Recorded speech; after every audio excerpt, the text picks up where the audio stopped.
Всем большой привет, дорогие друзья! Добро пожаловать на мой сладкий канал Lydia Sweets. Я хочу с вами сегодня поделиться рецептом выпечки одной из самых популярных кондитерских моего города. Это очень воздушные и вкусные ракушки. Готовятся безумно просто и легко, а получаются просто невероятные на вкус. Обязательно сохраняйте рецепт и давайте начнем приготовление. А для начала нам нужно будет приготовить тесто. Для этого просеянную муку пшеничную выкладываю в глубокую емкость и на крупной терке натираю холодное сливочное масло. Желательно для этого рецепта использовать именно холодное масло, а не комнатной температуры, потому что так будет с ним проще всего работать. Сейчас масло смешиваем с пшеничной мукой. Нам нужно будет все перетереть в нежную крошку. Я делаю руками, буквально пару минут. Главное, чтобы не было крупных кусочков масла. И нам понадобятся яйца и сметана. Яйца я поделила на желтки и белки. Белки у нас пойдут в начинку, а желтки в тесто. Также добавляю сметану, у меня жирность 25% и разрыхлитель.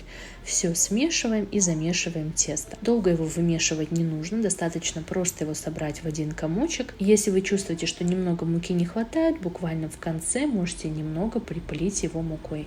Скатываем его в шар. Нам сейчас нужно будет накрыть его пищевой пленкой, либо убрать в пакетик и в холодильник на 30 минут, чтобы тесто у нас немного отдохнуло. Тем временем, пока тесто отдыхает, мы можем приготовить начинку.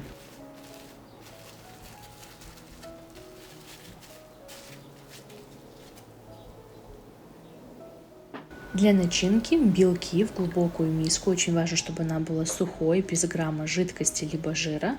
Добавляем к белкам щепотку соли и взбиваем на средних оборотах миксера буквально несколько минут. Когда образовалась вот такая пышная французская пенка, поэтапно добавляем сахарный песок. Я добавляю несколько приемов. Очень важно, чтобы сахар растворился, чтобы он не чувствовался в начинке в дальнейшем. И взбиваем до пышной светлой массы. Она должна увеличиться в разы. Практически в самом конце мы добавляем изюм. По желанию вы также можете добавить орехи.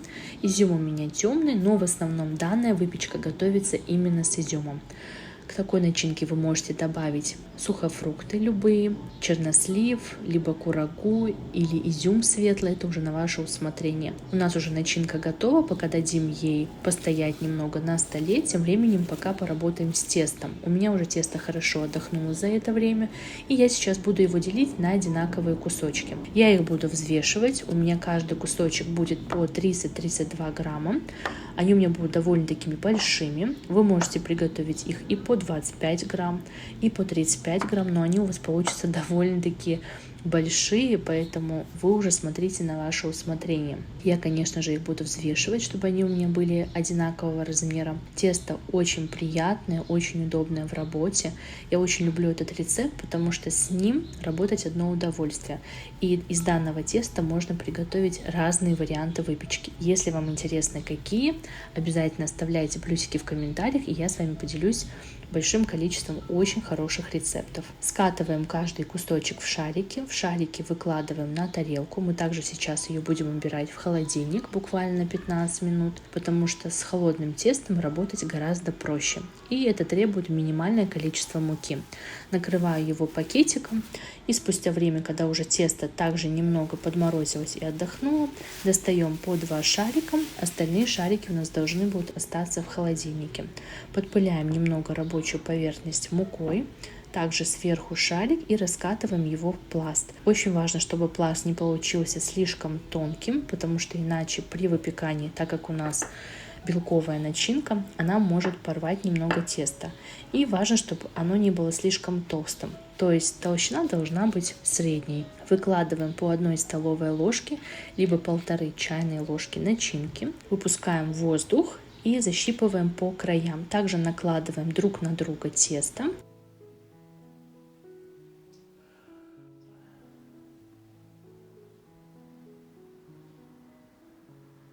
И у нас получается вот такая красивая имитация ракушки. По желанию можете также закрепить края, немного подвернуть их к концу. И то же самое аналогичное проделываем с остальными шариками. Подпыляем стол мукой, раскатываем шарики в пласт, выкладываем начинку. В данном случае вы можете использовать как такую начинку, так и шоколадной пастой можете приготовить, творожные, очень тоже вкусно получается. Выпускаем воздух. Защипываем по краям, накладываем друг на друга и по желанию можете скрепить края. Получается все очень легко и просто, но по итогу вы увидите, как это будет красиво выглядеть.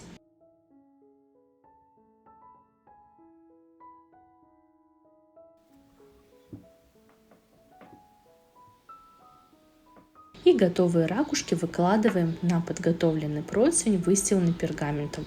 Ничем его абсолютно смазывать не нужно. Пергамент у меня силиконизированный.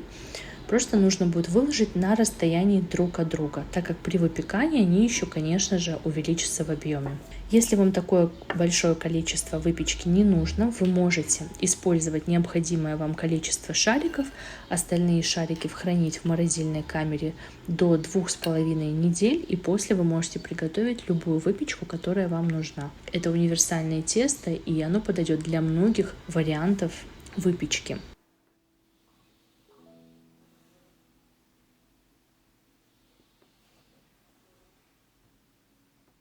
Готовые ракушки выкладываем на противень и отправляем их в духовку. Выпекать мы будем их при 180 градусах 30-35 минут, так как ракушки у меня довольно-таки большие, поэтому я буду выпекать их минимум 30 минут. Вы смотрите и ориентируйтесь по особенностям вашей духовки. И спустя время, когда уже у нас ракушки готовы, посмотрите, какие они красивые. Осталось только дело за малым. Посыпаем их сахарной пудрой и посмотрите уже, какой нарядный праздничный вид приобретает выпечка. Очень вкусный аромат стоит на кухне. По вкусу они получились невероятные. Просто очень вкусные. Нежное тесто, ароматная начинка. Осталось только заварить чаек или кофеек и наслаждаться этой вкуснятиной. Такую выпечку вы можете приготовить как на праздничный стол, так и на семейное чаепитие. Обязательно сохраняйте рецепт и пользуйтесь им. Я уверена, что вам очень понравится. А если вам понравилось видео и рецепт, обязательно оставляйте пальчики вверх, пишите в комментариях, как получается у вас, чтобы вы еще хотели со мной еще приготовить. Если вы хотите больше получать вкусных и проверенных рецептов, то обязательно подписывайтесь на мой канал, чтобы не пропускать выход нового видео. Я с вами не прощаюсь и до скорой встречи на моем канале Lydia Sweets. А также у меня есть очень много вкусных и проверенных рецептов длиной в 1 минуту на ТикТоке. Также вы можете подписаться туда. Буду вам очень благодарна за поддержку. Всем до скорой встречи. Пока-пока.